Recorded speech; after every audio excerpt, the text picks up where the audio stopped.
नमस्कार, आपण पाहत आहात आपला लोकप्रिय न्यूज चॅनल सातारा न्यूज। पाहूयात आत्ताची महत्त्वाची घडामोड। सार्वजनिक बांधकाम मंत्री शिवेंद्रसिंहराजे भोसले यांच्या शुभ हस्ते आज जलाशयामध्ये बोट क्लबचा शुभारंभ करण्यात आला। यावेळी मंत्री शिवेंद्रसिंहराजे भोसले यांनी कास जलाशयामध्ये नौका विहाराचा आनंद लुटला। यावेळी बोलताना मंत्री शिवेंद्रसिंहराजे म्हणाले की कास जलाशयामध्ये सुरू करण्यात आलेल्या या बोट क्लबमुळे पर्यटकांना नौका विहाराचा आनंद लुटता येणार असून यामुळे कासच्या पर्यटन सौंदर्यात देखील मोठी भर होणार आहे। मात्र या बोट क्लबमुळे कास जलाशयातील पाणी दूषित होणार नाही याबाबत योग्य ती खबरदारी घेण्याच्या सूचना संबंधितांना करण्यात आल्या असून याची खबरदारी निश्चित घेतली जाईल। त्याचबरोबर या बोट क्लबमध्ये स्थानिकांना देखील रोजगाराची संधी कशी उपलब्ध होईल यासाठी देखील प्रयत्न करणार असल्याची माहिती मंत्री शिवेंद्रसिंहराजे भोसले यांनी दिली। यावेळी मंत्री शिवेंद्रसिंहराजे भोसले यांच्या समवेत अभय फडतरे, अविनाश कदम, राजू भैया भोसले, विजय देसाई यांच्यासह मान्यवर उपस्थित होते।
कास तलावामध्ये अभय फडतरे आणि त्यांचे सर्व सहकाऱ्यांनी नगरपालिकेच्या म्हणजे सगळ्या परवानग्या वगैरे प्रदूषण असेल, पोल्युशन बोर्ड असेल, सगळ्यांच्या परवानग्या घेऊन आज पॅडल बोटचा शुभारंभ केला आहे आणि कास बोट क्लब या नावानं आज इथं बोटिंगचा सुरुवात झाली आहे।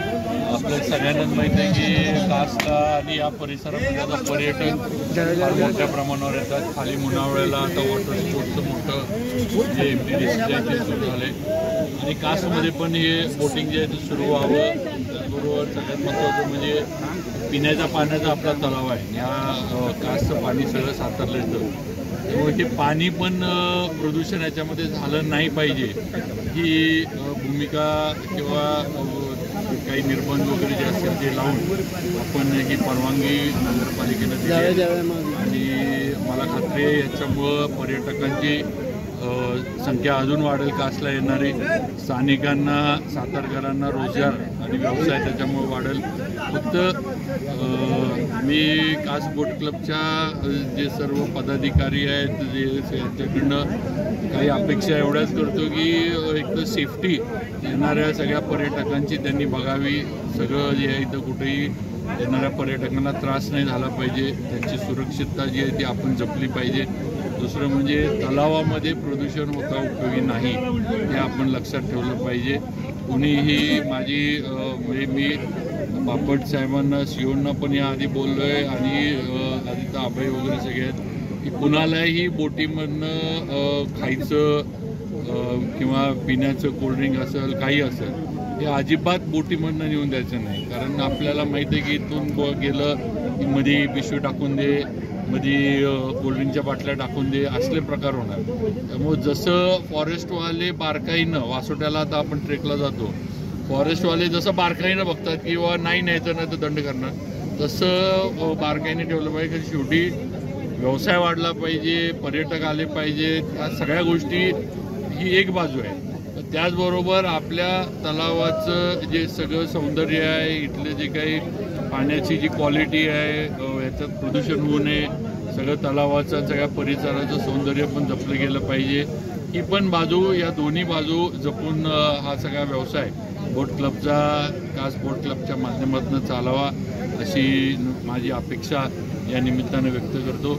आणि पुढं सुद्धा बोटिंग जे आहे स्थानिकांना पण याच्यामध्ये घ्यावं. कास ग्रामस्थ आमचे आहेत, त्यांना पण याच्यामध्ये अभय CO बापटसाहेब वगैरे यांनी त्यांच्याशी बसून आणि त्यांना पण इथं थोडाफार व्यवसाय त्यांना पण मिळाला पाहिजे, त्यांना पण यांनी बरोबर घ्यावं. ही पण माझी सूचना आहे. मग ती आता बसून त्यांनी ठरवावं कसं कसं जे काय ते कास ग्रामस्थ असतील, आपले वरचे समितीचे सगळे आहेत, त्यांना पण घेऊन थोडं बसून चर्चा करून किंवा सगळ्यांना व्यवसायात नाही हे व्हावं. आणि स्थानिकांनी पण लक्षात ठेवावं की आत्ता सुरुवात आहे, लगेचच स्थानिकांनी सुद्धा सुरू झालं नाही की स्थानिकांनी पण फार म्हणजे टोकाच्या भूमिका घेऊ नयेत. कारण मध्यंतरी काही लोक म्हणजे थोड्या तक्रारी वगैरे सुरू झाल्या होत्या, पण असं करू नये. शेवटी ही सुरुवात आहे. आज त्यांनी पण जे काही इन्व्हेस्टमेंट आहे, बोटी आणणं, खरेदी करणं, सगळ्या गोष्टी केल्या आहेत. त्यामुळं त्यांना पण बोट क्लबच्या माध्यमातून स्थिर स्थावर होऊ दे. आणि नक्कीच मग नगरपालिका आणि अभय पटकरे आणि त्यांचे सर्व सहकारी आणि स्थानिक योग्य मार्ग पुढच्या याच्यासाठी पण काढतात.